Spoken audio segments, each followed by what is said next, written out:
Before we move on with chapter 5, I would like to ask you guys to tell me if you have any other questions remaining from chapter 4, chapter 1, chapter 2, chapter 3, whatever, that maybe you would like to discuss right now.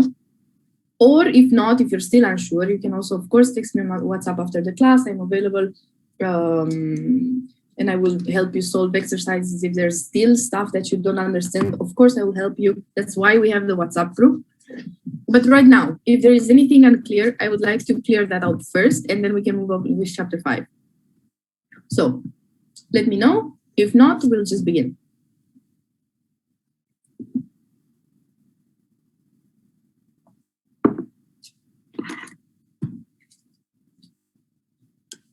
No? Okay. Oh, one question in chat. When do you use the second attempt on the table of recurrence? Great question. So we will use the second attempt if we use the first attempt first and we see that we don't come up to any conclusion. For example, such a case would be that your C gets simplified in the equation and you obtain an equation that is not based in C. If that happens, it means that you don't have an actual hypothetical solution during the first attempt. Therefore, you use the second attempt. But the algorithm then becomes exactly the same. So it remains exactly the same. We will rewrite the equation. We will solve in order to find the missing variables except for t, because remember, t represents the position of your elements in the recurrence. Afterwards, we move on to the homogeneous part where we have to rewrite y of t in terms of alpha and the coefficient a to the power of t, and then write the final version of the equation. So the second attempt, again, we only use it if by calculating or trying to solve the first attempt, we see that our C gets simplified. We don't have it anymore. It disappears. Something happens. Then that's when we use the second attempt. Was that a little clear? We also have an exercise with that. If I don't have time to work with it today during the class, I will make sure that I send you all of the material that I have worked on WhatsApp as well. Maybe a little later today, not immediately after the course, because I still have some things to do. But today you will get everything, including the PowerPoint presentation. So it should all be there. Okay. If we don't have any other questions, then let's move on to the last chapter that we're going to work on, which is chapter 5, linear programming. In short, before we actually begin the presentation, linear programming represents linear optimization. It represents an algebraic form for us to find values for our equations so that our equations are as efficient as possible. That's the shortest explanation you can get for a linear programming or what it means. Let's go and dive a little bit into some theory. A linear programming problem is an optimization problem which is described by 3 elements. We have a linear function called the objective function, which has to be minimized or maximized. I like to remember the objective function because that's the objective that we have to reach, and we either have to minimize, for example, a cost or maximize a profit. We have some constraints which the decision variables should obey, where every constraint is either a linear equation or a linear inequality. We'll see in just a little bit what this means. And a sign requirement for all of your variables. So the variables that you work with in the LP problem, which are usually your x1 or x2, they should have a sign requirement. This sign requirement is most often bigger or equal than 0 because we're working with quantities and it doesn't make sense to have negative quantities of things. Therefore, our variables will usually take this form of x bigger or equal than 0. We will hear a little bit about a feasible region and an optimal solution. So I would like to go through their definitions as well. A feasible region of a linear programming problem is the set of all the points which satisfy my constraints and sign requirements. We will actually understand this a little bit better once we have explained the graphical definition. An optimal solution is obtained by calculating a point in the feasible region which either has the largest or the smallest objective function value from all of the other points in the feasible region. How do we determine whether we need the largest or the smallest? Well, if we are calculating a maximization problem, it means that we have to maximize our objective function, which means that we have to look for the largest possible outcome. If we are doing a minimization problem, on the other hand, we have to look for the smallest possible outcome. That's why we get the choice between largest or smallest. But enough with the definitions, because with linear programming, definitions, sure, they help us understand a little bit more about what we're working with. However, it doesn't explain us how to work with it. So I have taken this example from the book, on which we will take it step by step and understand everything that I've explained in the definition. We will do a graphical representation and so on. Let's go ahead and read the exercise first. Farmer Rene grows 2 vegetables. We have potatoes and cauliflowers. 1 acre of potato yields a profit of 300, and 1 acre of cauliflowers produces a profit of 400. We know that for 1 acre of potatoes, it requires 2 hours of labor per week, whereas for 1 acre of cauliflowers, we require only 4 hours of labor per week. This farmer Rene disposes of 60 acres of land. Moreover, he employs 2 assistants who, just like him, can work 60 hours per week maximally. Due to government regulations, Rene can grow no more than 40 acres of cauliflowers. And we are asked to first describe this linear programming problem. So our decision variables will become our x1 and x2, and they will represent what basically the variables that we will work with throughout this exercise. In this case, it means x1 and x2 mean the number of acres of potatoes being planted and number of acres of cauliflower being planted. How do I know this? Because they're telling me I have 2 vegetables, potatoes and cauliflowers, and the entire exercise speaks about making a profit based on these numbers of acres of land that the farmer disposes of. Therefore, my decision variables will become how many acres of potatoes should I plant and how many acres of cauliflower should I plant in order to maximize my profit. And I advise you, always construct a table with the information from the text, because it's the clearest way and the only way through which you will never forget your constraints, your sign requirements, or your objective function. So let's see how this information looks like in a table. This is a table which, believe it or not, I drew myself. I have written here the decision variables x1 and x2, and I've created here my x1 column and my x2 column. And I have written next to it a column for limits, which will represent my constraints later on. So what do I know so far? I know that 1 acre of potatoes yields a profit of 300 and 1 acre of cauliflowers yields a profit of 400. So for profit-wise, I have 300 and 400. I have no limits. I have to maximize it. What about labor? I know that in terms of labor, I have some restrictions depending on how much labor I can put into work every week. But I also have some restrictions in terms of how much time it takes me to produce 1 acre of potatoes and to plant 1 acre of potatoes and 1 acre of cauliflowers. So I've taken this from the text. I know that in order to plant 1 acre of potatoes, I need 2 hours of labor per week and 4 hours of labor per week in order to plant cauliflowers. What is my limit? What is my constraint when it comes to labor time? The constraint that I have is basically the total amount of hours per week that the 3 people can put together in order to plant all of these veggies. How much time is that? Well, the exercise tells us that Rene has 2 employees, 2 assistants. Each one of them can work 60 hours per week. It means that in total, we can dispose of 180 hours of labor, which is represented by this 3 times 60 that I've written here. And then I have a land constraint. I know that I can plant maximally 60 acres of land, out of which I have another smaller constraint. They tell me that I can plant maximally 40 acres of cauliflower. How should this information from this table be put together in an optimization program? Let's see. We will maximize our function z. I gave it a value z. It can be I don't know, A, it can be W, whatever you want. Generally, we call it Z, but it doesn't matter. We have to maximize the problem Z so that we obtain the maximum profit, given that for 1 acre of potatoes, we get a profit of 300, plus for 1 acre of cauliflower, we get a profit of 400, exactly taken from the table. What are my constraints? This is the objective function then.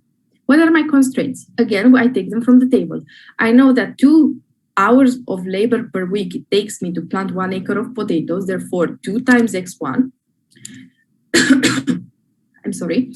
And it takes me 4 hours of labor per week in order to plant 1 acre of cauliflowers, therefore plus 2 times x2. Smaller or equal than 180. Why smaller or equal or not bigger than equal? Because they tell me that I can work maximally 180 hours each, which means that my labor time constraint should be smaller or equal than the maximum amount of labor time I can put in. The same thing happens for land. I know that in total, the acres of potatoes and the acres of cauliflower should be smaller or equal than 60. I have maximum 60 acres of land that I can work on. I don't have more. Therefore, the sign constraint is smaller or equal than.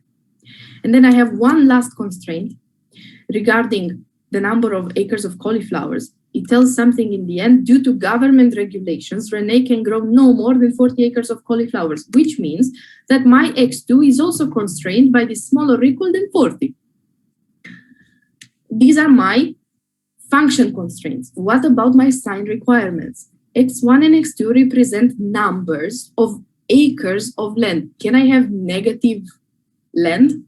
I can't. Therefore, x1 and x2 have to be positive or equal to 0. So this is how we state a linear programming problem. So far, is everything clear? How I've put everything together into the function form, constraints, and sign requirements. Do we understand? Yes? Okay. Great. Then we can move on to actually solving something regarding to this problem. They are asking us to find the maximum value of Z, so the maximum profit that, the maximum, yes, we have to maximize our profit. That's what we have to do. We have to maximize our profit given these constraints and represent graphically the feasible region. So I have tried to organize this step by step. And I'm going to explain as I go. And I'm also going to explain in the end how we represent graphically this exercise. So let's create the first step. When they're asking us to maximize the value of Z, we first have to find 2 values, x1 and x2, for which this Z can be maximized, right? Right now, I have no idea what x1 and x2 can be in order for me to maximize Z. Therefore, I have to find some values x1 and x2. So what do? I will create an equality between the constraints and their values. If my constraint is 2x1 plus 4x2 is smaller or equal than 180, then I will transform this from an inequality into an equality with the sign equal to 180. Why do I do this? Because when I have to represent graphically this line, it has to be a line. At this point in time, when I have a smaller or equal than 180, it's not a line, but it's a geometrical plane, and we don't know how to work with geometrical planes. Therefore, we have to make this equality between the equation and the constraint. Same thing is going to happen for x1 plus x2 is going to be equal to 60 now. I'm not going to do anything about the third equality, x2 is equal to 40, because it stands by its own and it doesn't tell me much about my variables. So I'm going to leave it out for a second. I'm not going to work with it. So all I do is create an equality between the constraints and their values. In the second step, I will have to replace both x1 and x2 with a 0, one by one, in order to find the maximum points on my graphs that define the lines that will be represented graphically in just a second. How do I do this? From the first equation, 2x1 plus 4x2 is equal to 180, I will first take x1 is equal to 0, replace it in the equation and calculate x2, which yields 45. And then I will do the same thing for x2. x2 is equal to 0. Therefore, I will try to find the x1, which will be equal to 90. Now that I've found the values, I can write down the Cartesian points on my graph. The Cartesian points are basically the points represented on the graph by my lines, by my equations. What are these points? 0 and 45, and 90 and 0. These are the 2 points.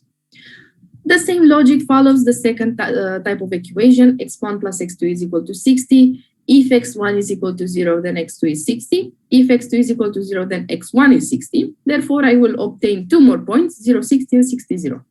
What do I do with these 2 points? I go ahead and I draw a graph. So an x0, y graph, on which the horizontal line will be represented by my x1, always, and the vertical line will be represented by my x2. And I will take the values of these points and create a graph on which I will draw some lines. As you can see in this graph that, again, I drew myself. It's not the most accurate graph. However, it's a really good representation. It's really good to have it visually in front of you, what you should be representing. So let's take a look. You see here we have on the horizontal axis, we have x1. On the vertical axis, we have x2. Here is the point of coordinates 0 and 0, where the 2 lines meet. And I have the first line described by my graph is described by the points 0, 45, 90, and 0. 0, 45 means that the x1 coordinate is 0 and the x2 coordinate is 45. Therefore, I have represented it here where 0 and 45 would meet. 90 and 0 is the Cartesian point where 90 is found somewhere on my x1 axis and 0 for my x2 axis. Therefore, it stands somewhere on the horizontal line in this point that I assumed is 90. The same logic follows the second set of points, 0, 60, and 60, 0, for which you draw another line. And you see they intersect in this point that I've marked with red. This point has some coordinates that I have to find out. Why? Because usually at the intersection of these 2 lines is where I find the maximization point for my linear programming problem. But I have to find these points and then I have to prove that this is true. How do I obtain the intersection point of the 2 lines? I will create a system between the 2 lines represented by my graph, 2x1 plus 4x2 and x1 plus x2, as such, and using the properties that I know from systems of linear equations, I will solve for x1 and x2. By doing a little bit of calculus, you obtain that x1 is equal to 30 and x2 is equal to 30. Therefore, your point of coordinates 30 and 30 is the one found at the intersection of these 2 lines. Great. Now comes the question, which one is the feasible region? Because we spoke a little about it before, but I told you that I can show you better when we're doing the graphical representation. Because we are dealing with a maximization problem on which our constraints have a smaller or equal than sign, our feasible region will go to the left. Think about it like this. If your sign is pointed to the left, so smaller than, then it means your feasible region will also be found to the left, which means that the feasible region will be this shape constrained by these 4 points that I've highlighted in red. The point 0, 0, 0, 45, 60 and 0, and 30, 30. This is your feasible region, this one right here. What do I do with my feasible region? This is where I find where Z reaches its maximum. And how do I find where Z reaches its maximum? I replace these points in my objective function. How? From the equation Z is equal to 300x1 plus 400x2, I go ahead and for all of these points, I start calculating. And where I obtain my maximum profit, that's exactly the point which describes my optimal solution. Therefore, I did the calculus myself. 300 times 0, 400 times 0, 300 is 0, 45 times 400, so on. I have noticed that the maximum profit I can gain is in the point where I plant 30 acres of potatoes and 30 acres of cauliflower, which yields a profit of 21,000 monetary units, which means that Z reaches its maximum in the point 3030, which becomes its optimal location. And this is how we solve a linear programming problem. So just a quick recap. From the beginning of the linear programming problem, we decide immediately upon the decision variable. So we have to understand what we have to calculate through x1 and x2. We put all of that information into a table which contains 3 columns, x1, x2, and their limits, and then as many constraints as they want. It doesn't matter. You can have 100 constraints. The method to solve the exercise will become exactly the same. We create our linear programming problem by stating the objective function constraints and the sign requirements as taken from the table that we have constructed before. And then we start solving the LP problem by either finding the maximum or the minimum of this objective function. How? By creating a graphical representation of the lines given by the constraints through creating an equality between the constraints and their values, finding the maximum values, so finding where your lines intersect x1 and x2 in your graph, finding these Cartesian points, placing them on your graph, finding the intersection of your lines, and then determining the feasible region, which again, for a constraint such as we had before, smaller or equal than, the feasible region will be to the left. If your constraint would have been bigger or equal than, your feasible region would have been to the right. From here on, we create our profit maximization by simply replacing the Cartesian points corresponding to the feasible region in our objective function and seeing in which one it gets maximized. And for that value, we can say that we have obtained our optimal solution. Questions? Comments? I forgot what I wanted to say first. Why don't we draw the line for x2 smaller or equal than 40? We don't draw that line because it's a constraint for only one of the variables, which means that it kind of gives us the liberty, the freedom to just check at the end that the optimal location, the optimal solution for our LP problem should also be checking for x2 smaller or equal than 40. So in this case, we have x2 is equal to 30. Is that smaller or equal than 40? Yes, it's true. It's a constraint for x2 and x2 alone. Shouldn't it change the feasible region? Well, if x2 is equal to 40, it changes it slightly, but it doesn't affect your system right now. It doesn't affect it. Yes, it changes slightly because you can't reach the point 0.045. But you also know that you're not going to need to reach the point 0.045 because usually the maximization is found at the intersection. But that doesn't affect it at all.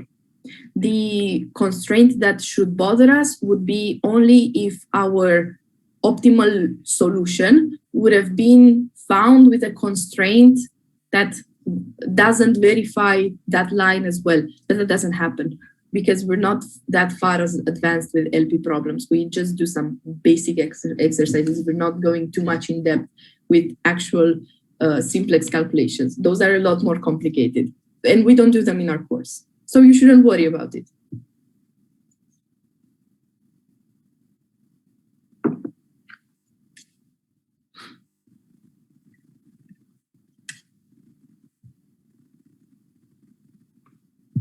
Any other question or comment or complaint or anything else that you might like to share before I move on to the dual LP problems? If everything is clear for everybody so far, then the dual LP will be very, very easy. As long as all of this is clear so far.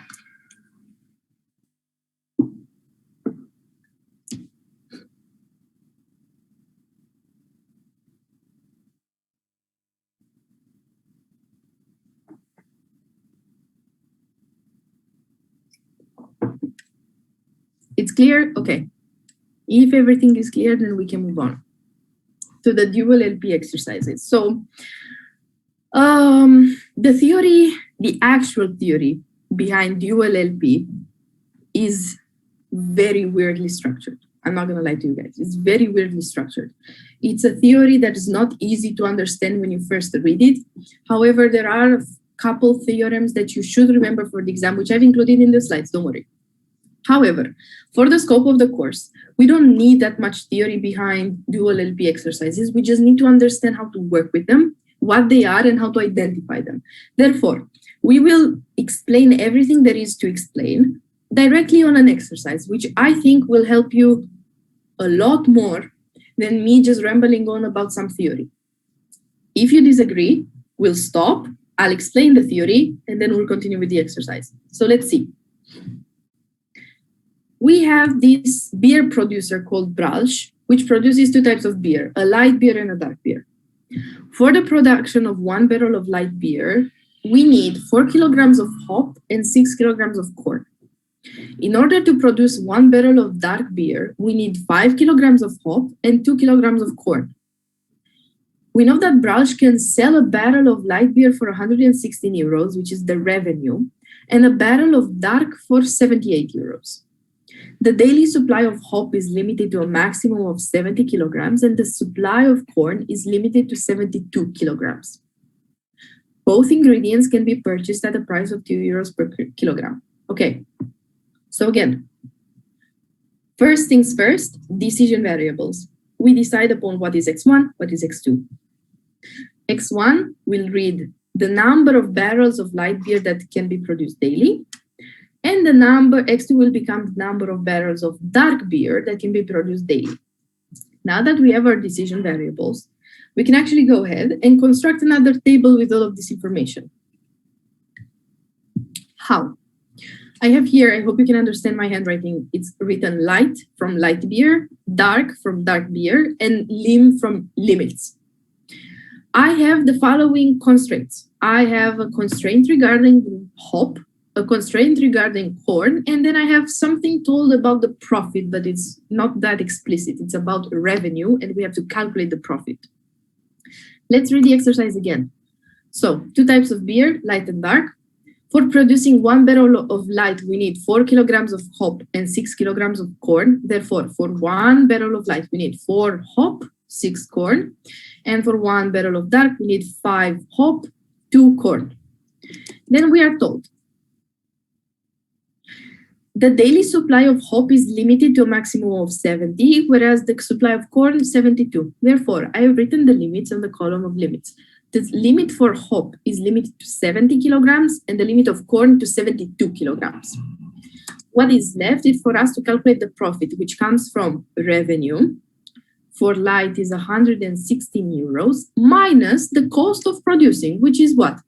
We know that each of the ingredients costs 2 euros per kilogram. Therefore, 116 minus 2 times 4 minus 2 times 6 will yield 96 euros profit. For the dark beer, we have 78 minus 2.5 minus 2 times 5 minus 2 times 2 will yield the profit of 64. We have no limit for profit, of course, because this part of the table will describe my objective function. How? We see it right here. We have to maximize again Z, which will become our profit, knowing that we can gain 96 euros of profit for a barrel of light beer plus 64 euros of profit for a barrel of dark beer, given the following constraints. 4 times X1 plus 5 times X2 will be smaller or equal than 70. Again, why is this smaller or equal than 70? Because I can maximally produce 70 kilograms of hop daily. And then I have 6x1 plus 2x2, which will become smaller or equal than 72, which is the maximum number of kilograms of corn I can produce daily. Okay, this is why these are our constraints. And then sign requirements, x1 and x2 bigger or equal than 0, which makes sense because we're producing barrels of beer. We cannot have negative barrels of beer. So this is how we would begin our problems, our LP problems. Normally, correct? We write a table, we construct the table using this information from the text, and then we write our maximization or minimization problem accordingly. What makes it dual? Well, a dual LP will be created from the original linear programming exercise. so that you can obtain the same profit, but from a different perspective. So what we're looking for is another way to calculate that profit, but through different constraints and different variables. How do we do that? It's a pretty easy algorithm, and the explanation behind it would be something on the lines of if x1 and x2 from our original problem describe the number of barrels produced in a day, then the opposite variables that we can use in order to also yield profit, we can call them y1 and y2, will describe the amount of money obtained by, the function, I meant to say, the function will describe the amount of money you obtain by selling your production resources. So not y1 and y2, but the opposite function.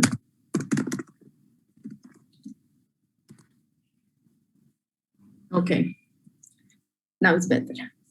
I'll switch back to the PowerPoint right now.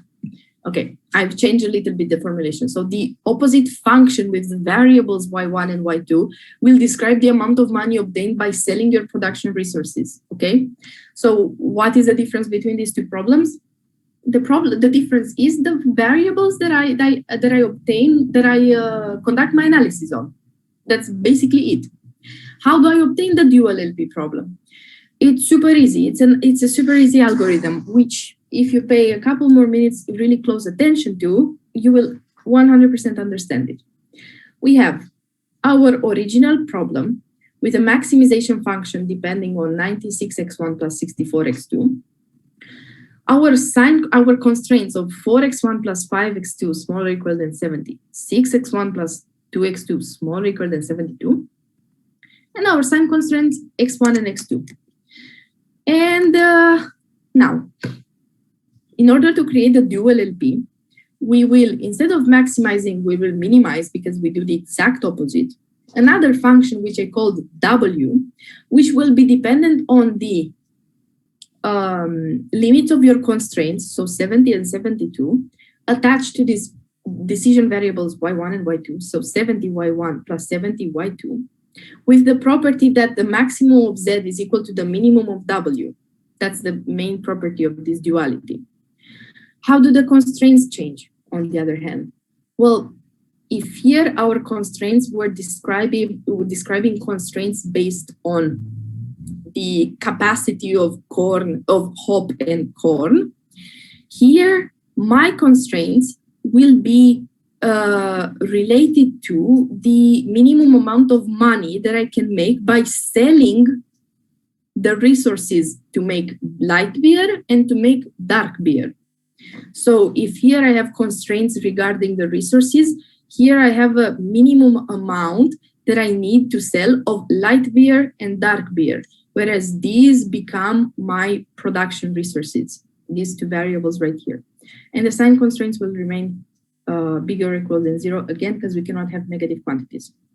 Why are these constraints bigger or equal than 96 and 64? Well, as you can see, we literally inversed here 70, 72 move on to the objective function. Therefore, the objective function constraints move on to the actual constraints. And we have a sign constraint of bigger or equal to, because it should be exactly opposite to this constraint on the left-hand side of the equation, first of all. And second of all, because we need to minimize a profit, we need to minimize we need to calculate the minimum amount of profit we could make given this information. If you need to calculate the minimum amount of something, it means that your constraints should be at least bigger than this certain value for you to reach a certain minimum. That's exactly the kind of logic that follows your maximization problem, where you have constraints of smaller or equal than. If you want to remember it in an easier way, maybe this explanation is a little bit too complicated, or maybe I'm not capable to explain it that well so you understand it, then think about it as an opposite equation. Everything should be reversed. Instead of maximizing, you have minimizing. Instead of smaller or equal, you have bigger or equal. The only thing that remains, again, constant is the sign constraint, which should always be positive or bigger than 0. Okay? I've also tried to explain what I've just explained verbally here in a couple words. So in order to create a dual LP, we take the value of the constraints from the maximization problem and transform them into the coefficients of the new objective function W, right? So the value of the constraints are transformed into the coefficients of the new objective function. And the exactly opposite thing happens to the coefficients of the objective function Z, so 96 and 64, which are transformed into constraints for the newly found variables y1 and y2. This is called a linear programming problem, and this is called the dual LP. Dual because it's modified from the original, and it's the second LP problem. A little bit of theory at the end that we have to remember, which we're not going to go through. It's just a little bit for you to read. Theory questions from these two theorems could appear in the exam. I wouldn't say they are proportional. So if theory is not your strong suit, I wouldn't worry about it too much. Honestly, I honestly wouldn't.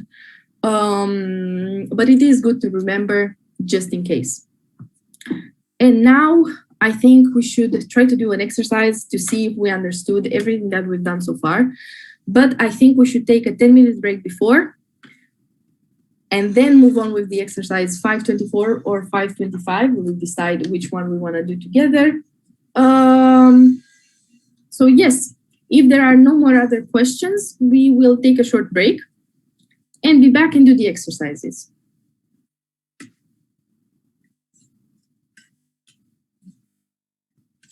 If there are no more questions. So I'm asking you just once more, just to make sure that everybody is okay with what I've explained and we all understand what we did. So if there's no questions, then we move on.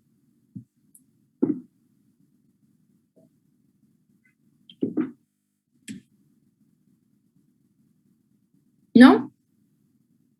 Okay, then everybody be back at 11:38. We will continue with the exercise.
Okay, guys, break over again.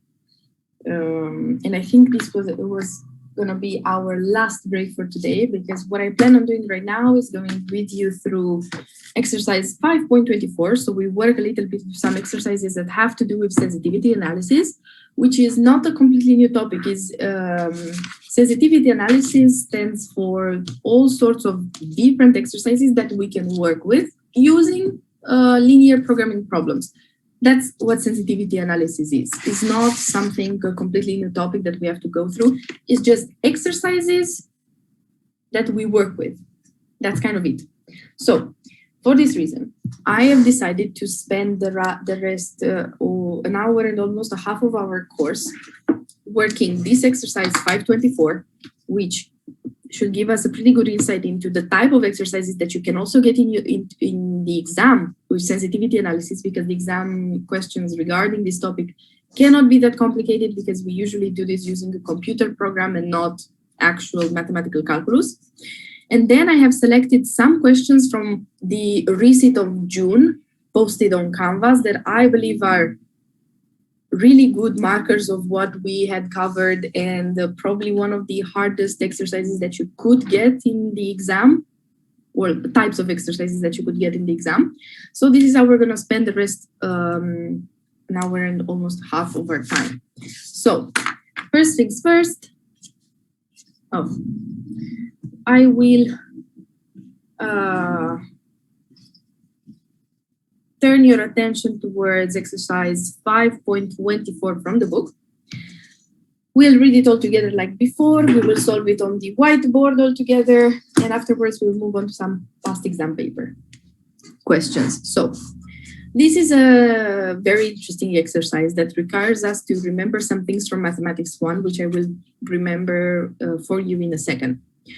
We have to determine all P, which is a constant, such that the linear programming problem described by these functions has infinitely many optimal solutions. Let's read the problem. They're asking us to maximize this function, which is determined by P multiplied by X plus 3 multiplied by Y, so that X plus 6Y should be smaller or equal than 450. 6x plus 2y should be smaller or equal than 660. And we have two sign requirements that x and y are both bigger or equal than 0. If you wish to take a picture of this exercise, if you wish to write it down, or if you have the book in front of you and can work at the same time with me, that would be amazing. I'm going to give you a couple more seconds, and then I'm going to switch to the whiteboard so I can also write it down there and start solving.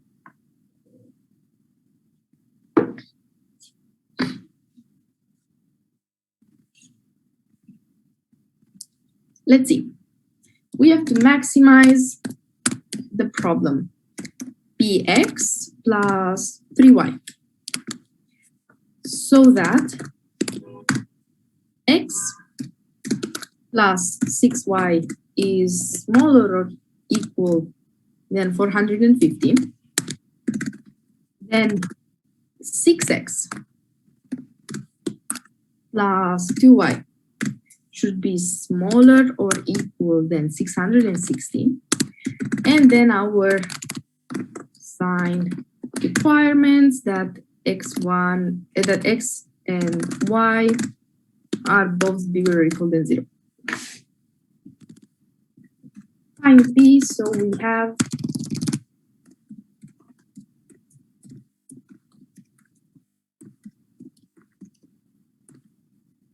infinitely many optimal solutions.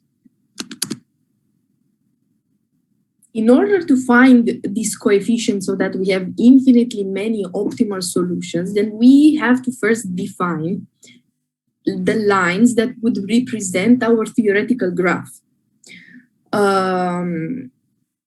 Because from Mathematics 1, we should remember a little bit about something called level curves, and we should remember how to work with them, which the level curves describe equations on a graph. So they describe the lines on a graph.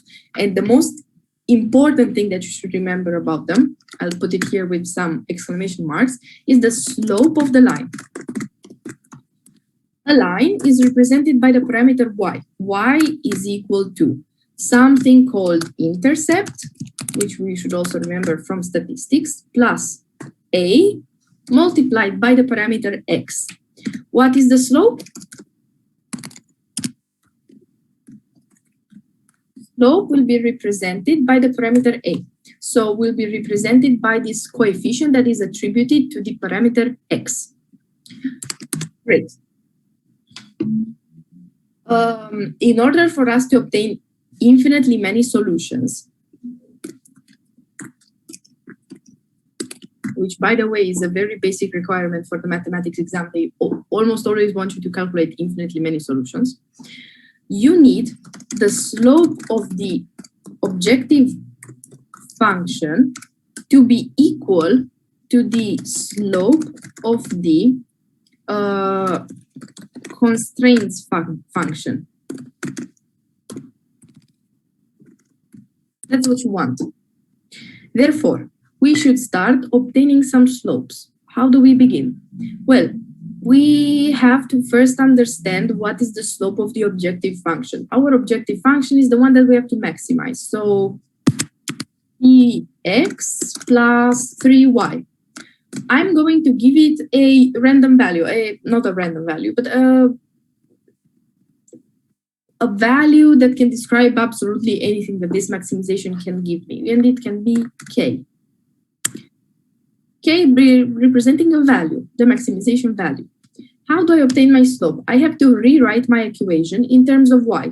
Okay, so what do? I have to keep y on the left-hand side, and I have to move everything to the right. So I'm going to remain with 3y is equal to k minus px. Again, my line should be written in terms of y, not 3y. Therefore, I will simplify everything by 3. And I will be left with y is equal to k divided by 3 minus p divided by 3 multiplied by x. Okay, now I've gotten to the line form of my objective function. I have described my objective function in terms of the line it represents on the graph of the function. Good. What is the slope here? Again, the coefficient that has no attributed element, so no x or no y, is the intercept. So this is k divided by 3, which is a value. And the slope coefficient will be the one attached to my x variable. Therefore, the slope will be equal to this negative p divided by 3. Why is it negative p divided by 3? Because in the slope of a line, the slope of a line should usually take the sign that is attributed in front of it as well. So if my line is defined by intercept plus ax, then my slope will be positive a. If the line is described by b minus ax, then my slope will be negative a, because it takes the value, it takes the sign that is attributed in front of the x as well. Therefore, slope is negative p divided by 3. So this is the slope of the objective function.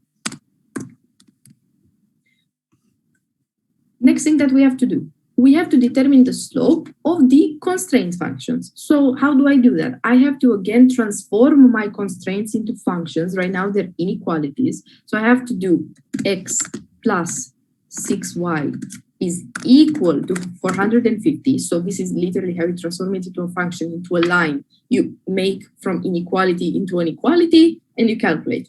So from this equality now, I can subtract my y. I have 6y is equal to 450 minus x, which further means that my y, when I divide everything by 6, will become 450 divided by 6 minus 1 over 6 multiplied by x. I specifically wrote it 1 over 6 multiplied by x, although I could have written x divided by 6, because I wanted you to pay very, very close attention to the coefficient of the x, which now will become our slope, which means that the slope is equal to minus 1 over 6. We have one more slope to calculate, which is the slope of the second constraint. So 6x plus 2y is equal to 660. Again, I'm going to take from the equation 2y will be equal to 660 minus 6x. I will divide everything by 2, so my equation, my line is left only in y, is equal to 660 divided by 2, that's 330, minus 3x. Therefore, the slope will be equal to minus 3. Great. So I already have two values that my slope can take in order for this procedure of infinitely many optimal solutions to be true. So what do? I go ahead here, somewhere up here, so I have a little bit of space, so I don't have to change the page, and I'm going to write. I need the slope minus p divided by 3 to be equal to the slope minus 1 divided by 6. And I also need minus p divided by 3 to be equal to the value minus 3. Why do I need them to be? Because I need to find all of the possible p's so that this objective function has infinitely many optimal solutions. And according to how many constraints I have and the slopes of these constraints, that's how many options for my coefficient p I will obtain. Therefore, I will just make the equality between the slope of the objective and the slope of the first constraint, and then the equality between the slope of the objective and the slope of the second constraint. And I will take out p from both these equations. How do I do that?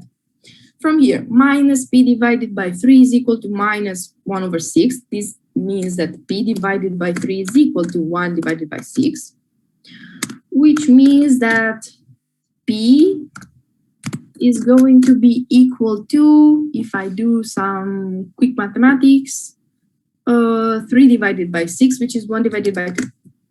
So this is the value of my first p. What about my second one? From here, I know that p divided by 3 is equal to 3. The only thing that I did was take away the negative sign because it was on the both sides of the equation, so I can't do that. It's equal to this positive form. If p divided by 3 is equal to 3, it means that our p should be equal to 9. Therefore, I have two possible options. I have two values. P can either be 1 divided by 2 or 9. And this is how I solve. This is a sensitivity problem, a sensitivity analysis problem. The most common type, actually the only type that we are required to learn. With infinitely many optimal solutions, we always look for the slope coefficients, and according to the slope coefficients, we determine the value of our p coefficient, and that's it. Was this exercise clear for everybody? Do you guys understand what I did?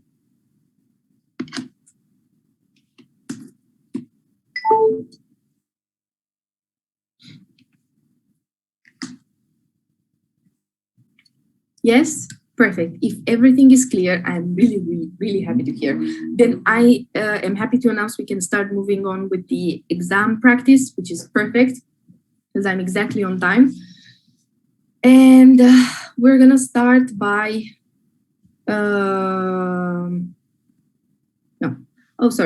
Max is asking us, does this mean that P is in between? No, P has to be exactly those two values, so we have infinitely many solutions. Exactly those two values.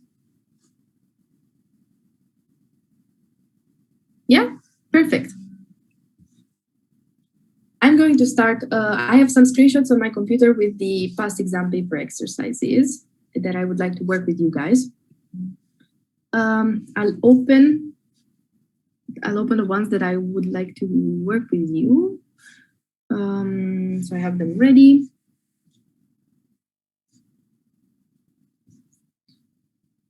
Some of them are easy, some of them are more complicated, but all of the ones that I have chosen, I chose them because I would also like to check whether you understood everything that we've done, as well as the theory as well as the methods of conducting the exercises. So,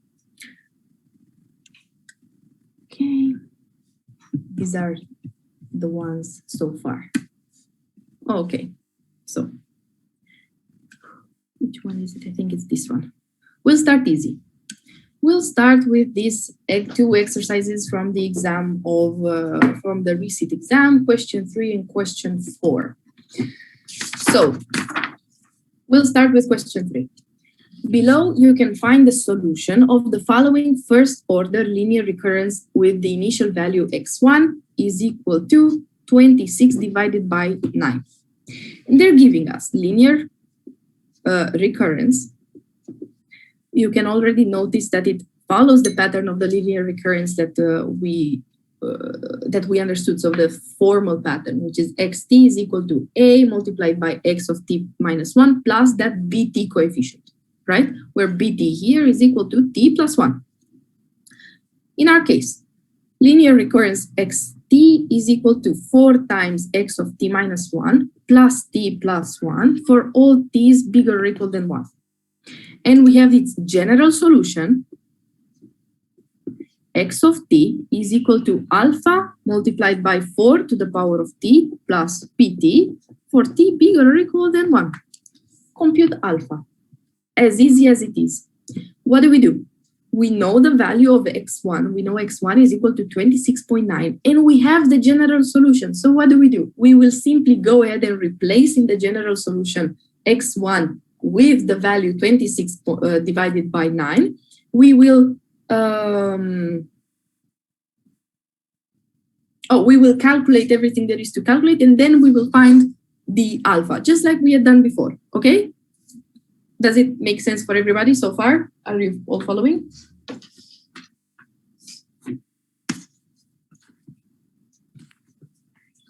Okay.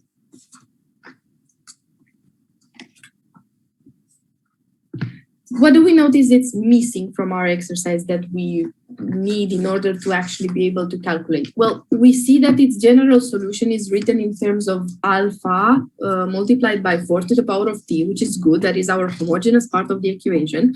However, the solution, the hypothetical solution, the first one that we have to calculate, is written in terms of p of t, which, what does it mean? It means we have to solve, first of all, the linear recurrence in order for us to calculate the general solution, to compute it ourselves. So let's go to the whiteboard. I'm going to write again the equation myself. The linear recurrence xt is equal to 4 times x of t minus 1 plus t plus 1.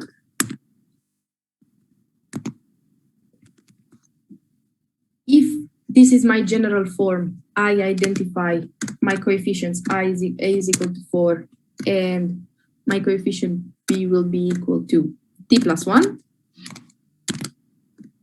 T plus 1.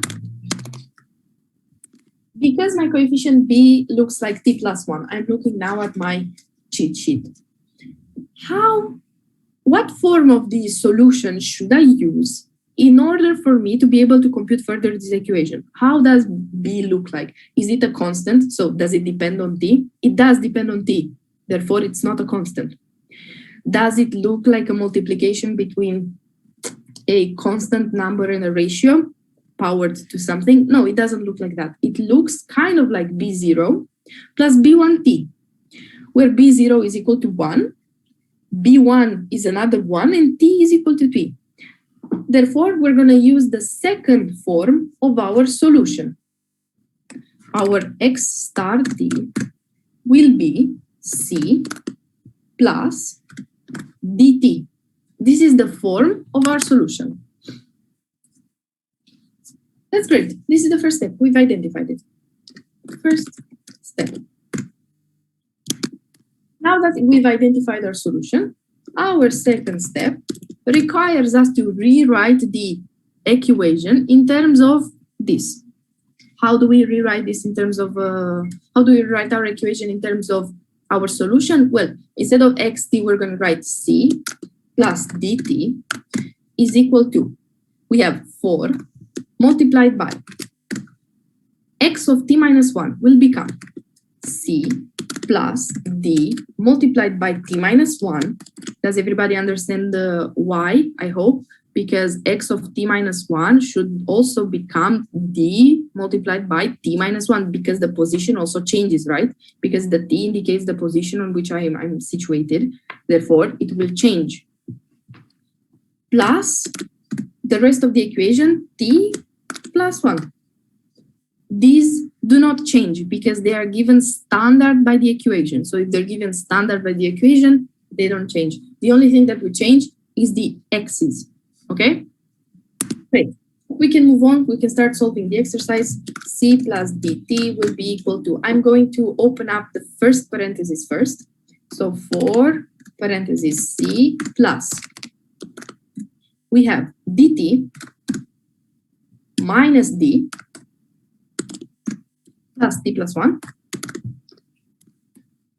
C plus dt will be equal to, I'm going to simply amplify everything by 4. 4 multiplied by c is 4c, plus 4 multiplied by dt is 4dt, minus 4d, plus t plus 1.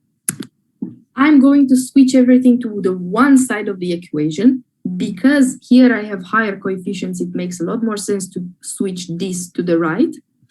And therefore, I will be left with 0 is equal to 4c minus c will remain 3c, plus 4 dt minus dt will remain 3 dt. And then the rest of the equation as it were, minus 4d plus t plus 1. Because I have obtained this equation, it doesn't matter now where I move my 0. So I will just write it as a normal equation equal to 0. This is how I'm used to seeing it. So it helps me a lot more if I see it in a way I'm comfortable in, right? Okay, what do I do now? I see here I have an equation with 3 parameters I don't know. I have C, I have D, and I have T, and I don't know any of them. The only thing that I do know somehow is that T should be any number independent of C and D, because T again indicates my position. Therefore, I have to separate this term. So how do I separate T? I will give a common factor between 3dt and T. The rest of the equation will remain the same. We'll have 3c plus t multiplied by 3d. Where is it? 3d plus 1 minus 4d, because that's what's left, plus 1 equal to 0. Yes, and so far, this is all we can do. I've told you, however, T is independent.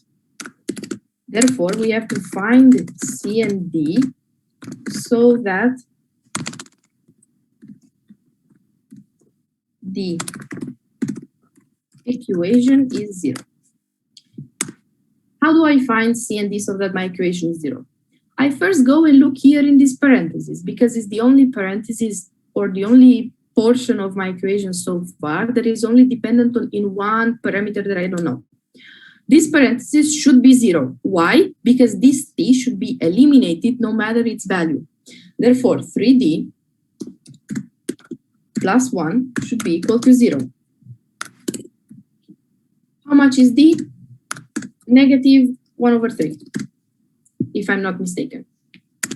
Now that I know the value of my d, I can go ahead into the rest of the equation, replace it in here, and calculate for c.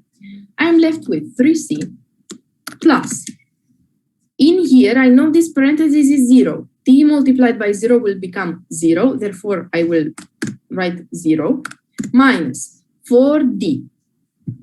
4d is minus 4 divided by 3, minus 4 divided by 3, plus 1 equal 0. Then I have 3c, minus minus becomes a plus, 4 divided by 3, plus 1 is equal to 0. From here I take my 3c as 1 minus 4 divided by 3, which, if you allow me, it should be I'll leave it like this so far. No, actually, I want to change it. If it's 1 minus 4 divided by 3, it should be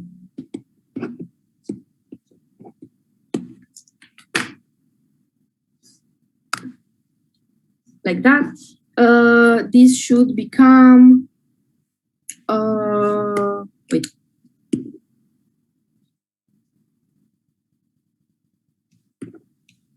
I think it should become minus 7 over 3, if I'm not mistaken, minus 7 divided by 3. This equation right here, minus 1 minus 4 divided by 3.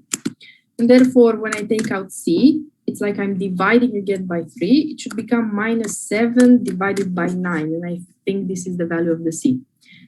Yes, it's minus 1 minus 4 divided by 3. I'd forgotten the sign the first time. Okay, so now that I found the values of my d and of my c, what can I go ahead and do? I can go ahead and write the value of my theoretical solution x star t, which is equal to c, which is minus 7 divided by 9, plus d multiplied by t, plus d, and d is negative, means that I'm going to have to write it as negative 1 divided by 3 multiplied by t. And this is my theoretical solution x star of t. What do I remember now? I remember that the exercise was so kind to us that it gave us already the final version of the solution xt is equal to alpha multiplied by 4 to the power of t plus this pt, which is our solution. I'm going to write it like x star t. It's the same thing. It's just your hypothetical solution. Therefore, our final version of the answer should be alpha multiplied by 4 to the power of t plus this x star t, which is minus 7 divided by 9 minus 1 divided by 3 multiplied by t. And this is your final version of the answer. Now, into this equation, you can go ahead and replace your x1 and find the value of the alpha. We know x1 is equal to 26 divided by 9. Therefore, 26 divided by 9 will be equal to our alpha multiplied by 4 to the power of 1, which is 4. Why? Because our t is equal to the coefficient of x, which is equal to 1, minus 7 divided by 9 minus 1 divided by 3 multiplied by our t, which is equal to 1. And if we are to do the calculus, because I've done it before, I can just go ahead and write down the final version of the solution, which is alpha is equal to 1.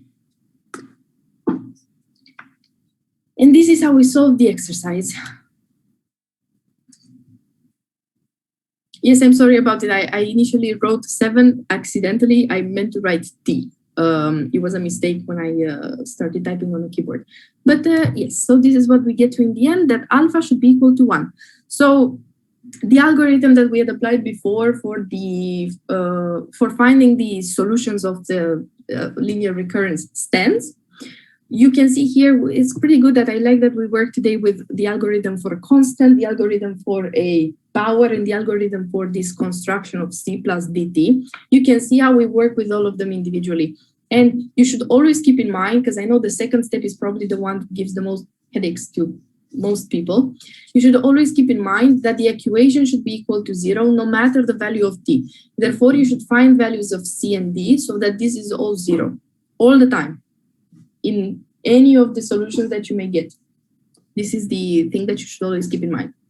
Afterwards, when we are to find the values of alpha for the official final solution, from then on it becomes really easy because we have an initial value, we can replace it in our final version of the solution. We replace our t's with the coefficient of the x, and we find the value of the alpha. And that's it.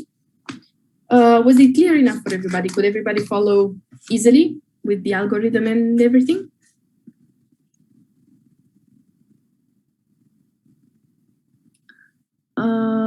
Where in this line right here, right? Yes.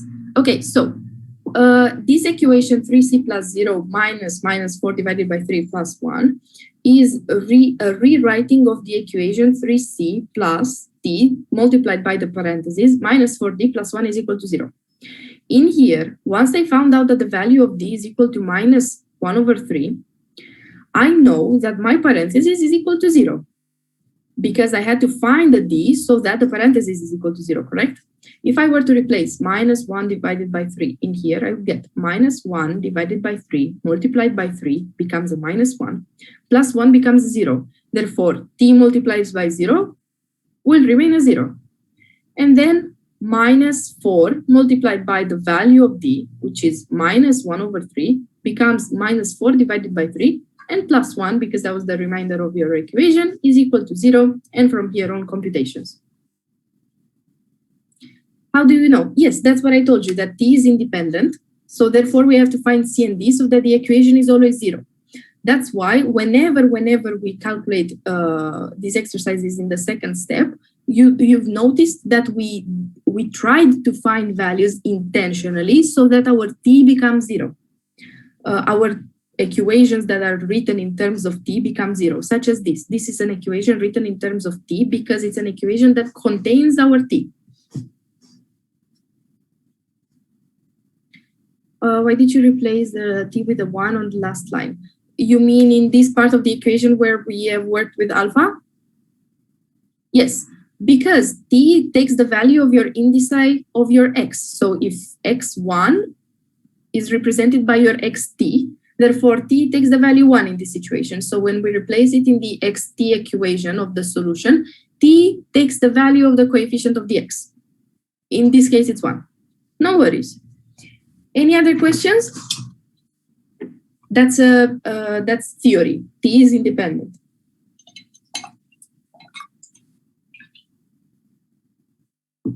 Do we know that t is independent? Because I actually had the same question. Did we see that on like that cheat sheet that we have? Is it because it's t plus 1? No. So the logic behind it is that t should represent your sequence of numbers, right? So it goes from 0 until n. And because that happens, it means that this equation should be true no matter what t you get. So that's why t is independent, because t can take any value.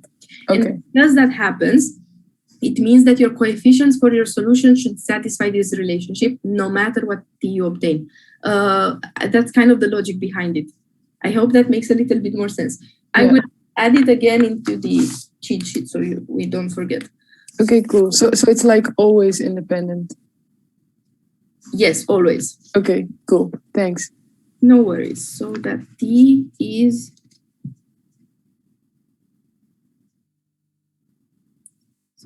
independent. Okay, I have written it into the cheat sheet. So I will take another picture of it and I will send it to you guys.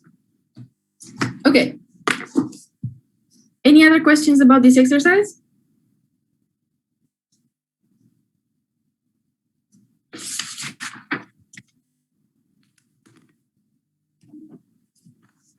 No? Okay, if not, then let's move on to the next one. Oh, wait, question? No, it's clear. Okay. Let's move on to the next exercise. Where is it? Okay.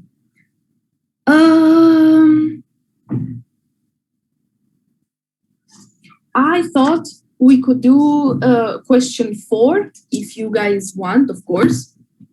This is a system of linear equations. If you, however, feel like you don't need more practice with systems of linear equations, I suggest exercise. Oh, sorry, it's not this one. It's, oh, I'm sorry, I can't find the exercise anymore. Give me a second. Okay. Can you guys see my screen right now? If I switch through these equations, can you see them?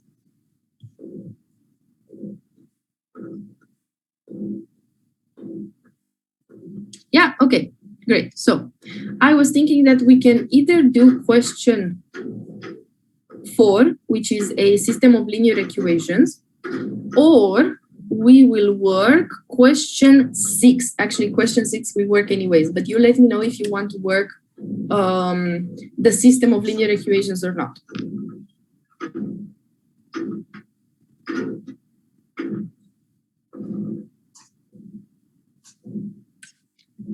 Yes, we do have time for both because question 6 doesn't take a lot of time. Yeah? Okay.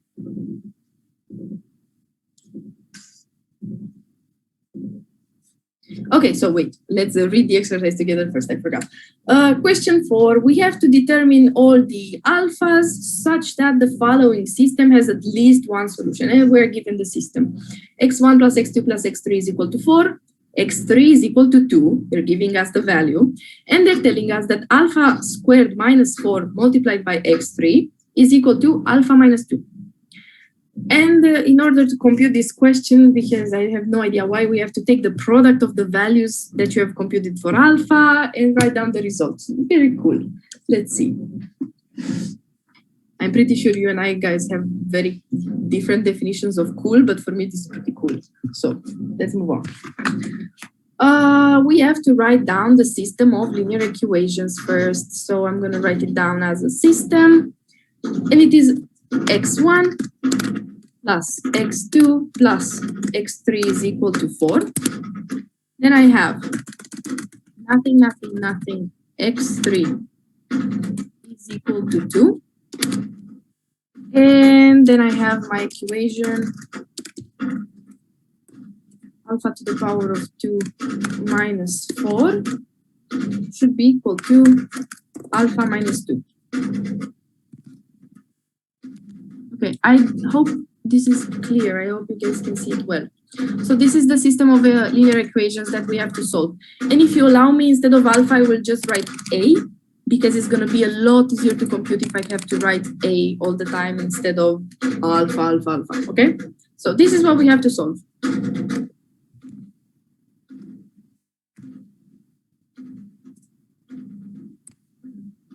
Okay.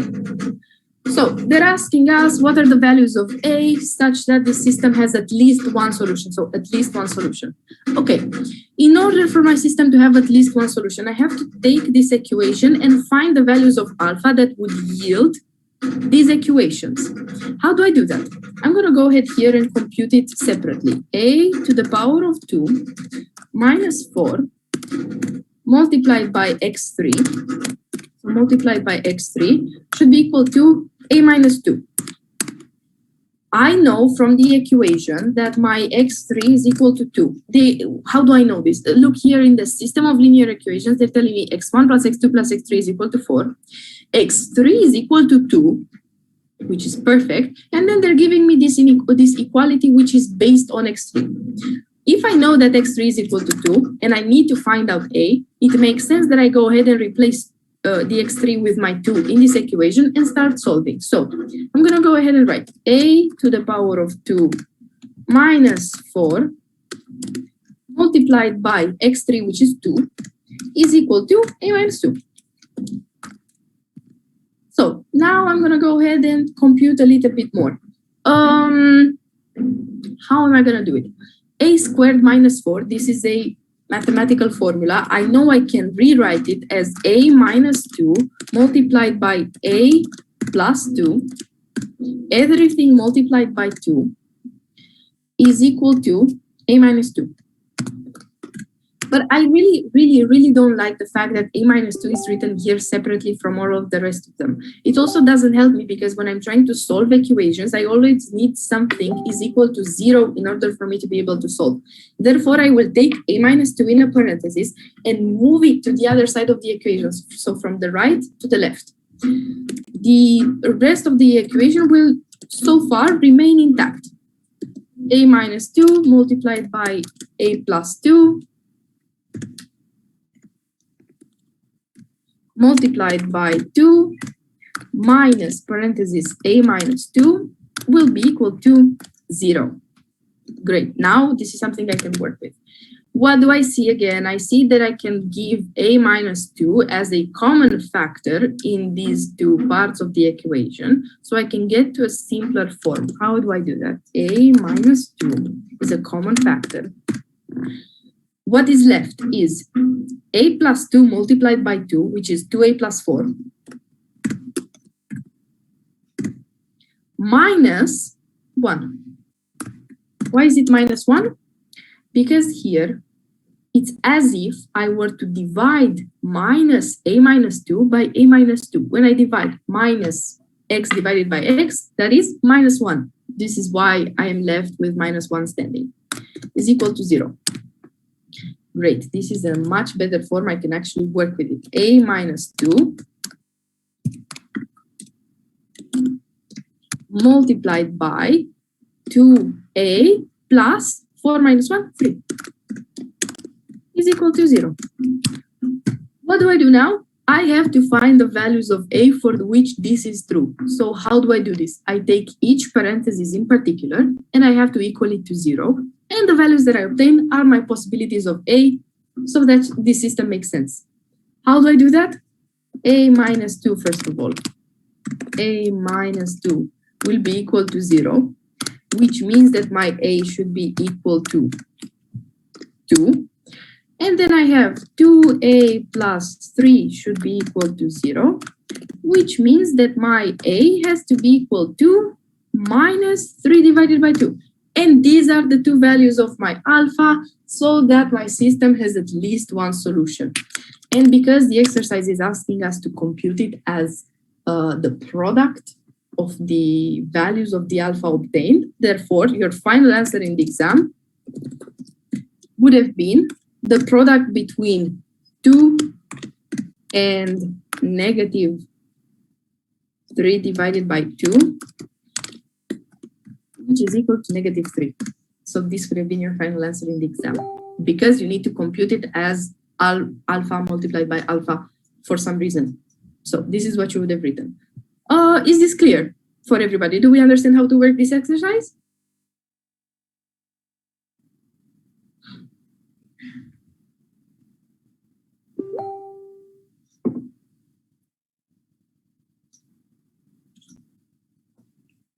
Yeah? Good.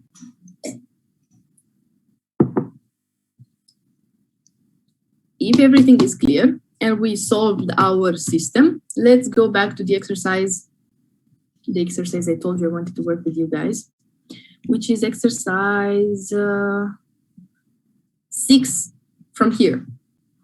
I thought it was an interesting exercise also because I'm not sure, I think I forgot to mention what the rank of a matrix is. So when I saw this exercise, I thought it was the perfect opportunity, because otherwise the rank of the matrix is a very abstract notion. So it makes the most sense when you explain it on a direct exercise. So what do we have to do? They're asking us, they're giving us this matrix. Let's read it all together. I'm going to read it as lines. Beta 1, 0, 1, 0, 2, 4, 2, 0.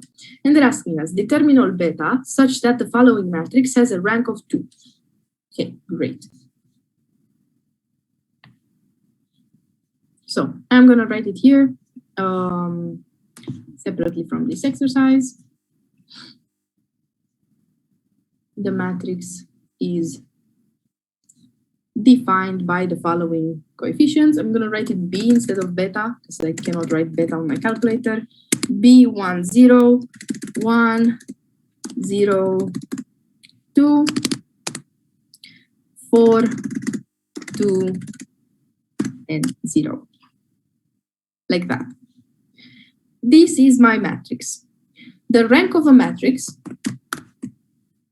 is by standard. So for an n by n matrix, the rank of the matrix is by standard equal to the number of n, to n, how many columns and rows it contains. So this is a 3 by 3 matrix. By standard, it means that our matrix has rank equal to 3, because it's a 3 by 3 matrix. However, we can change the rank of your matrix. So can change the rank if, how do I do this? If the determinant of your matrix is equal to 0 in its 3 by 3 form. If we can determine the determinant of this matrix, and if this matrix determinant is equal to 0, then the rank will no longer be 3 and will go down 1, which means that the rank goes down by 1, which means that the rank will become 3 minus 1, 2. That's how we obtain a rank 2 for the matrix. Let's go ahead and start computing. How or what is the determinant of this 3 by 3 matrix? So determinant, I'm just going to write that is equal to. Do you remember the formula that I told you yesterday? So I told you that I don't remember the formula as position by position and multiplication by multiplication, but I remember it as parallel lines. So I'm going to have the first parallel lines, b multiplied by 0 multiplied by 0. So I'm going to go ahead and write it down. B multiplied by 0 multiplied by 0 plus the next term is going to be this parallel line with the opposite corner. So 1 multiplied by 2 multiplied by 0.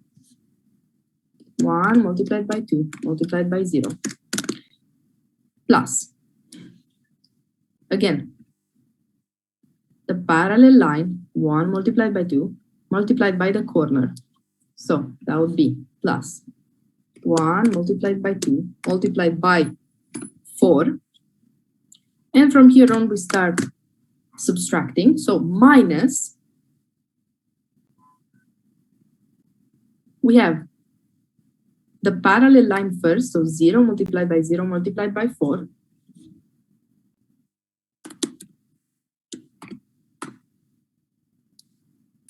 Minus the next parallel line, 1 multiplied by 1 multiplied by the corner, so 1 by 1 by 0.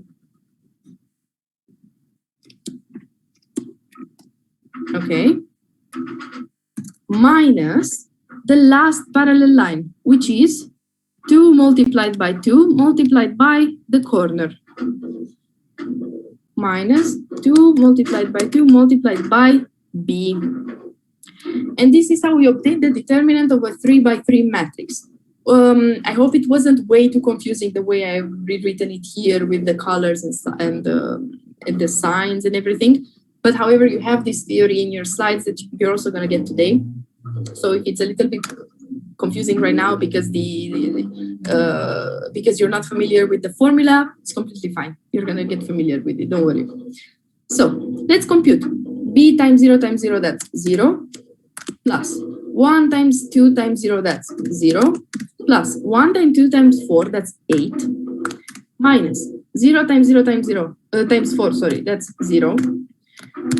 Minus 1 by 1 by 0, that's 0.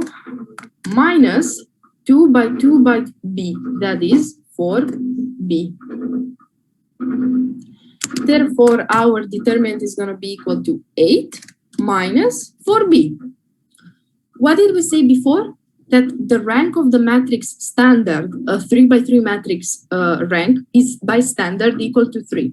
In order for us to go down 1 with the rank, we need that the determinant of this matrix to be equal to 0. Therefore, we will imply the condition that this should be equal to 0. Which means what? That 8 should be equal to 4b, which means that our b should be equal to 2. Therefore, for b or beta equal to 2, our matrix rank will be equal to 2. Does it make sense? Is that okay for everybody? Do we understand the computations of the determinants that we had remembered from chapter 2 of yesterday?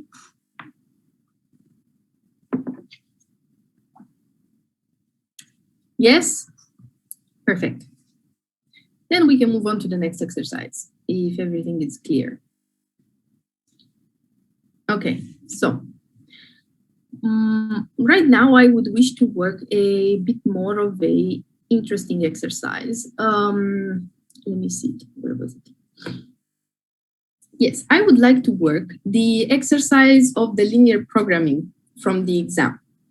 Not all of them, because some of them were very theoretical, so that's that's nothing that I can explain because it's just theory. However, I would wish to work with you guys a little bit question 11, because I noticed it's a really interesting linear programming problem which contains a lot of constraints and a lot of variables, and I wish to be able to put it into a more of an organized table with you, so we can all understand how to further work with it. Okay.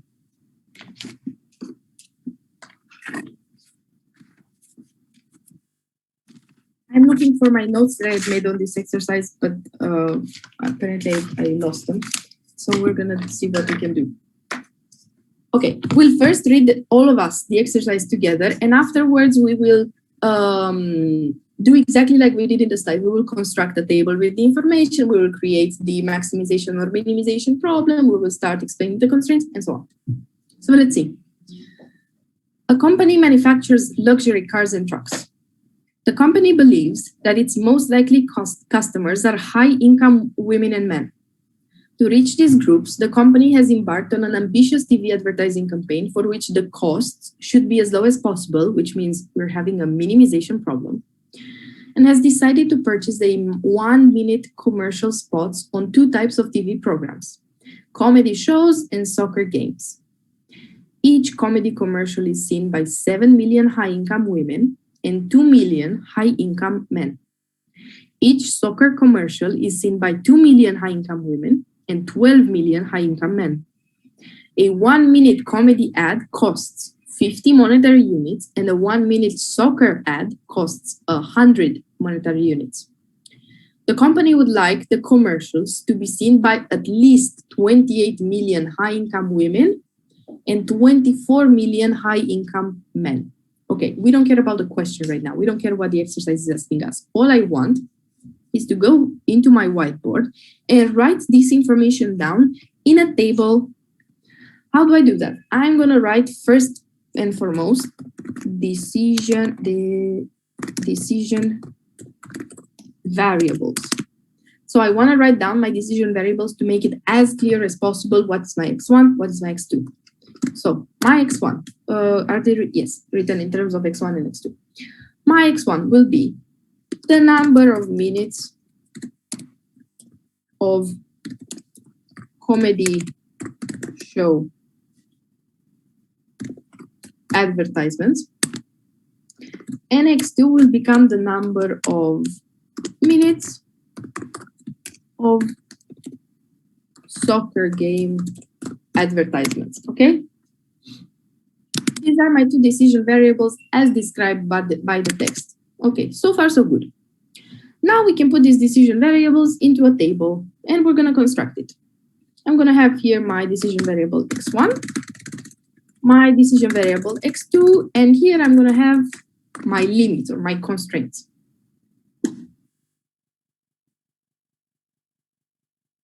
Okay, we wanna draw this table pretty neatly, so I'm gonna, okay. And now I have to start understanding what constraints I have and how these are organized. Great. Okay, so first things first, the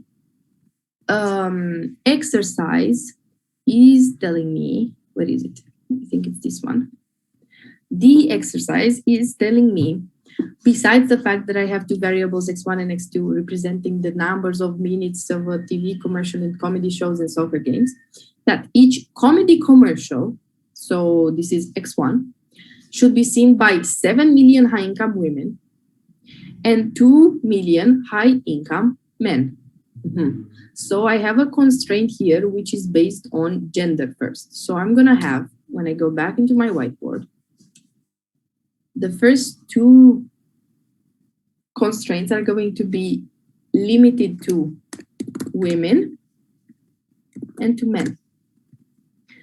What was my first constraint regarding the number of minutes in a comedy show advertising?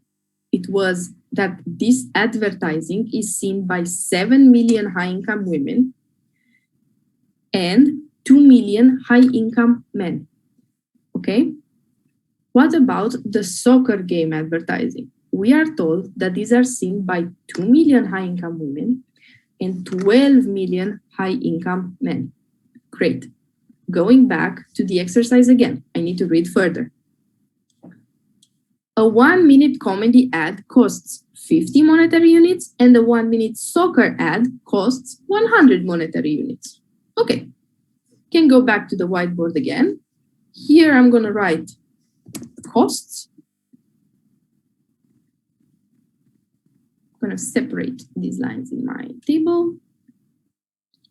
So my costs are 50 monetary units for the comedy show ad and 100 monetary units for my soccer game ad. Great. Now, do I have any constraints that I'm being pointed towards? Yes, I do.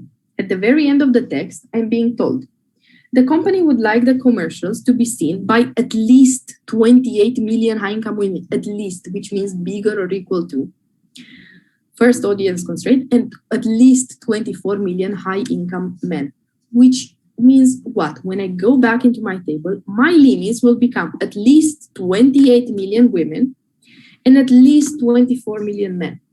Therefore, my table has been constructed. My linear programming problem can begin. I have, what is the purpose of my LP? To minimize the costs of this ad campaign, to minimize costs. Therefore, I have to minimize a function, I'm gonna call it Z, which is gonna be written in terms of what my X1 and X2, and in terms of their costs. So 50x1 plus 100 x2. This is my objective function. I wrote it with a shortcut, objective function. So that for ST, now my constraints. How do I read my constraints? I read them in straight lines directly from the table. 7x1 plus 2x2 should be bigger or equal than 28. Why bigger or equal? Because they're telling me they want these commercials to reach at least 28 million women and 24 million men. Okay, so therefore my constraints will be bigger or equal to. And for men, we have 2x1 plus 12x2, bigger or equal than 24. Like that. Other constraints, I have signed requirements such as x1 and x2, both bigger or equal than 0. And that's it. This is how we write our minimization problem in terms of a linear programming problem. So far, does everybody understand what I have written, why I have written, and how? Do we understand how we place the information in the table? Yes? Okay. The most important part is to place your information in the table. You can see how easy it is to construct your problem if you have done this. Super, super fast. Okay. If we understood, then let's go back to the exercise and see what it asks us to do. Now that we have our minimization problem. What is the mathematical inequality of the constraint? So they're asking something about a constraint that models the fact that the commercials must be seen by at least 24 million high-income men. So easy, right? I go back into my linear programming problem and they're asking me, which is the constraint that describes men? It's the second constraint, the one with regards to x1 and 12x2. Therefore, this is the constraint that they want me to write down as a final answer. So I go back into my question and the final answer, the correct one is 2x1 plus 12x2 bigger or equal than 24. That's how we work with it. Let's see another question of such, which is question 13, also related to this LP problem. We have the same text. We're not going to read it again. Let's just read the question that they're asking us to calculate. So given that 3 of the corner points of the feasible region in the Cartesian representation are 12, 0, 0, 14, and 3.6 and 1.4, compute the optimal value of the objective function corresponding to the above problem. So easy. Let me show you why. we have our minimization problem? Yes, we do. Do we have our table? Yes, we do. What do we do now? They are giving us already the Cartesian points. However, I would like us to pretend that they're not there, so I can show you how we also obtain them and how we represent them graphically, because that's the most important part of what we have to do. Let's see. What was the first step when we wanted to find the points of the feasible region? We have to transform constraints into equations. So how do we do that? 7x1 plus 2x2 is equal to 28 instead of bigger or equal to, and 2x1 plus 12x2 is equal to 24. Great. Second step.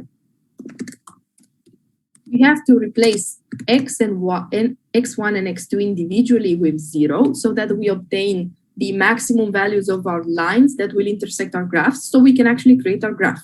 So what do I do? For the first equation, if x1 is equal to 0, then this will be 0. 2x2 will become 28, therefore x2 will be 14. And therefore I have the Cartesian point 0, 14. If x2 is equal to 0, then x1 will be equal to, if x2 is 0, then 7x1 should be equal to 28. Therefore, x1 should be equal to 28 divided by 7, 4. Which gives me the Cartesian point 4, 0. Great. Same thing we're going to do with the second equation.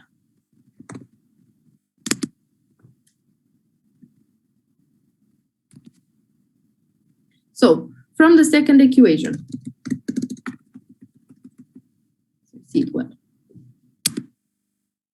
If x1 is equal to 0, then x2 will be equal to, if x1 is equal to 0, then 12x2 should be equal to 24, which means that x2 is equal to 2.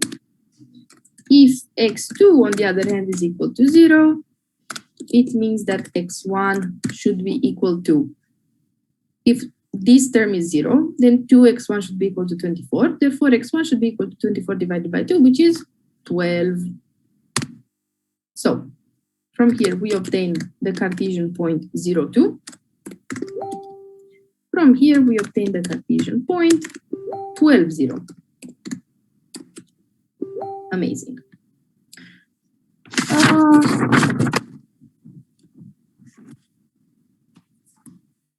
What do I do now? I'm going to copy this part of my equation on the next slide, because I'm going to need it.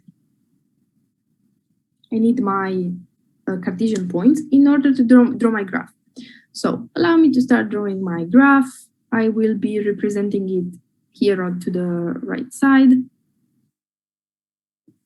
I've told you that always, all the time, x1 is horizontal and x2 is vertical. These are the equivalents of saying x and y. That's why they are placed like this.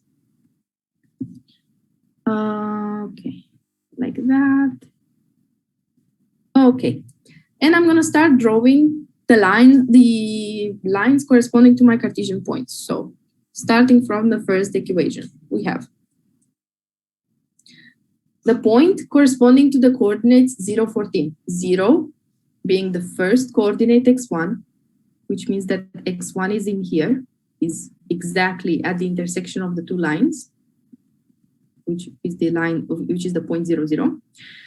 And 14 should be somewhere high up on the graph, representing the number x2. So this is 14.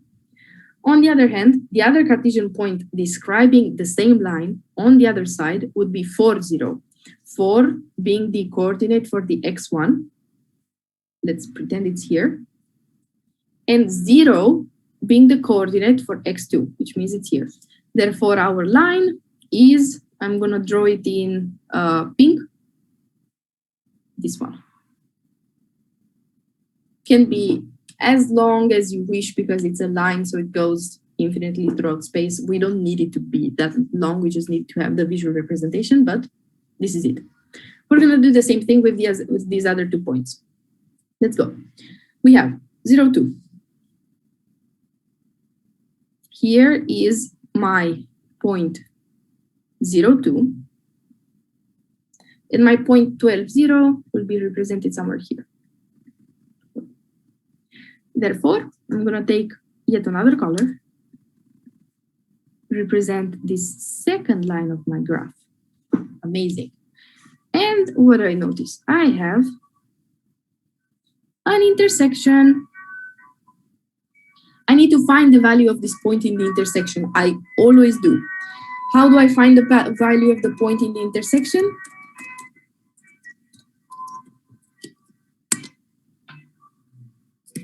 I will do that by creating a system of the equations 7x1 plus 2x2 is equal to 28 and 2x1 plus 12x2 is equal to 24. Okay, so this is a system of equations. I already know how to solve it because we've learned system of linear equations. What do I need to do? I am thinking that I am going to multiply this equation by 6 because I would like my x2 to reach the same amount of coefficient the other x2 has, so I can eliminate them. Therefore, I'm going to have 7 times 6, that's 42x1, plus 12x2 is equal to 28 times 6. This will be 28 times 6, it's 168. And then I have 2x1 plus 12x2 is equal to 24. What do? I will do line 1 minus line 2. So row 1 minus row 2. And I will obtain 42x1 minus 2x1 will be left with 40x1 plus 12x2 minus 12x2, nothing, so 0. 40x1 therefore will be equal to 168 minus 24, that is 144. Therefore, I can compute x1 is equal to 144 divided by 40, which is equal to 3.6. Amazing. How do I find x2? Well, now that I have x1, it is very, very easy for me to go back into one of the original equations so that I can calculate x2. x2 will be equal to, if I go back into this equation right here, I will obtain that 12x2 is equal to 24 minus 2 times 3.6. 24 minus 2 times 3.6, that should be equal to 16.8. Therefore, x2 will be equal to 16.8 divided by 12, which is 1.4. I'm going to write it here again. Therefore, I obtain my Cartesian point of coordinates 3.6 and 1.4, which, incredibly enough,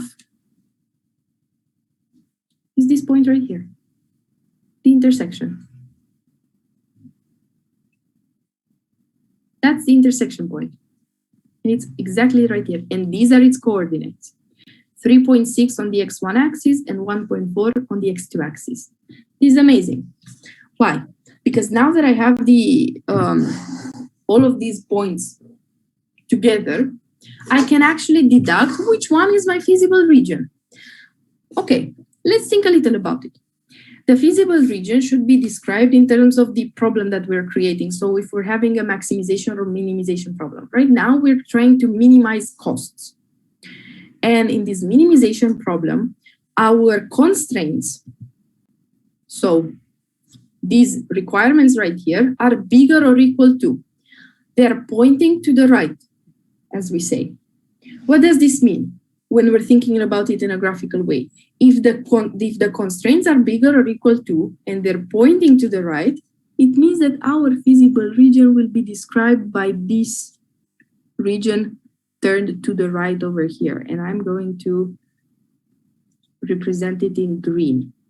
Because your constraints are pointing to the right as well, they are bigger or equal to. If my constraints would have been smaller or equal to, then my feasible region would have been turned to the left and would have been this corner right here of the intersection of the lines. However, because it's pointing to the right, is this bigger corner right here of the intersection of the lines. Okay? What are the possible feasible points, therefore? It can either be this point here of coordinates 0, 14, can either be this point here of coordinates 12 and 0, or can be my intersection point 3.6 and 1.4.